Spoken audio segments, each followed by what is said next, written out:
Welcome back to Mimi's Organic Eats. Today we're making homemade strawberry jam. This strawberry jam only has 3 organic ingredients and it's perfect for topping toast.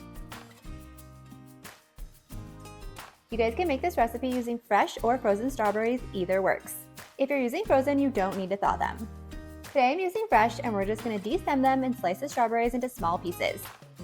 If you want to make preserves instead of jam, you can just leave the strawberry pieces a little bit larger. The only difference between jam and preserves is the size of the fruit pieces.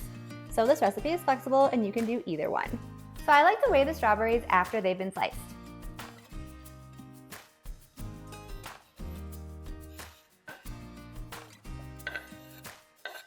And looks like we need a little bit more.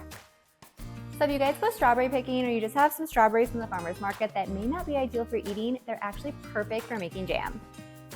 Next, we're going to add in our cane sugar.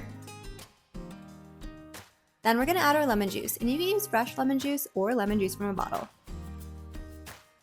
So now we're going to cook over medium heat until all the sugar has dissolved. Then we're going to boil for about 1 to 2 minutes, stirring occasionally.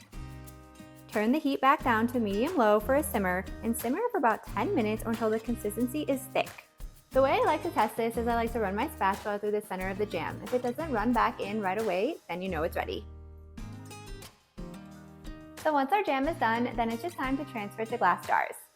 I like to store this in little mason jars and it'll keep in the fridge for about 2 weeks.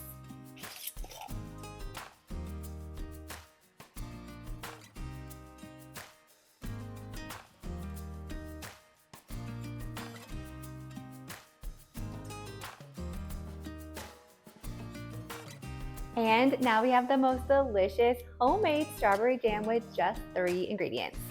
You guys can use this homemade strawberry jam for toast, for waffles, pancakes. You can even swirl it into buttercream frosting on top of a cake. It's also delicious inside thumbprint cookies and of course for PB&Js. If you guys enjoyed this video, be sure to drop a like and leave a comment below. And if you want more better than store-bought recipes just like this, be sure to hit that subscribe button and join me next time in the kitchen.